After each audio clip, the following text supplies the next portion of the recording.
బుక్క Pakir lunch కొడుకు లోకేష్ గురించి మాట్లాడతాడా? హ్మ్. సార్ గురించి మాట్లాడతాడు. బుక్క పకీర్ లంచ్ కొడుకోడు. పర్మిషన్ లేవు ఆపిపిస్తున్నా. ఎందుకులేనా మనకినా?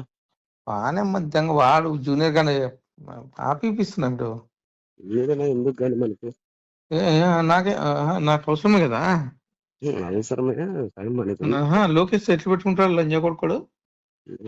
మనమైతే దాంట్లో ఆ విషయంలో అయితే మనమైతే ఆపోజిటేనా నువ్వు చెప్పినట్లు.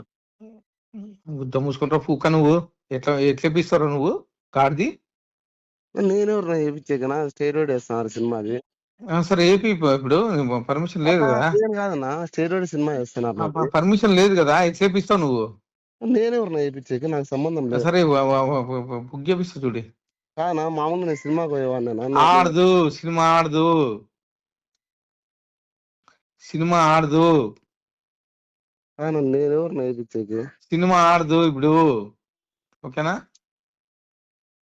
మందేం పోతుందా మనం? బుక్క పకీర్ లంచ్ కొడుకు లోకేష్ గురించి మాట్లాడతాడా? సార్ గురించి మాట్లాడతాడు. బుక్క పకీర్ లంచ్ కొడుకోడు. సినిమా ఆడదు. ఆడదు సినిమా. ఓకేనా? ఆడు సినిమా మనమేం చేస్తున్నాం? ఆడకపోతే ఆడకపోలేదు. ఆడదు. నాకు తెలియకుండా ఎట్లా ఆడుతుంది సినిమా? ఇప్పుడు మనమేం దాంట్లో ఏం లేవునా, మనకేం సంబంధం. మనం సినిమా నేను ఎమ్మెల్యే, అనంతపురం ఎమ్మెల్యే. నేను ఏం నన్ను అట్లా చెప్తాను నాకు తెలియదనా? ఆడదు సినిమా ఆడదు. బుక్క పకీర్ లంచ కొడుకు సార్ గురించి మాట్లాడతాడా? చెప్పుకో. సినిమా ఆడదు అని చెప్పి చెప్పుకో. ఆడదు. గాడ్ ప్రామిస్ నిలిపేపిస్తున్నా. మనకెందుకేంది? లోకేష్ గురించి మాట్లాడితే ఊరుకుంటాం ఏంది? మనకేంది ఏంది? ఆడు సినిమా. సినిమా ఆడదు. పంపించాను అందరినీ.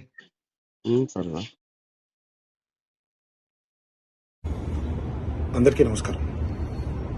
మాట మన వ్యక్తిత్వానికి ప్రమాణం. రాజకీయాల్లో విమర్శలు ప్రతి విమర్శలు చాలా సర్వసాధారణం. ఆ విమర్శలు ప్రతి విమర్శలు ప్రజా సమస్యల మీద జరగాలి, కానీ వ్యక్తిగత దూషణలు లేదా వ్యక్తిగత విమర్శలు ఉండకూడదు.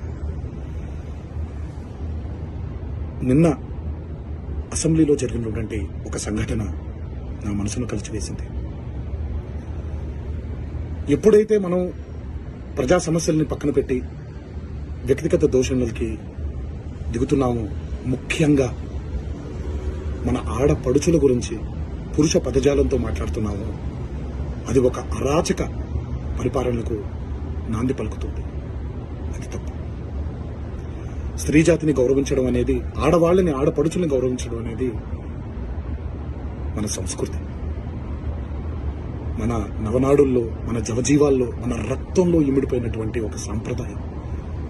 మన సాంప్రదాయాల్ని రాబోయే తరానికి జాగ్రత్తగా భద్రంగా అప్పచెప్పాలి, కానీ మన సంస్కృతిని కలిచివేసి కాల్చేసి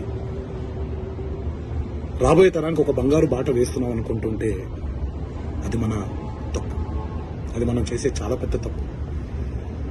ఈ మాటలు నేను ఇలాంటి ఒక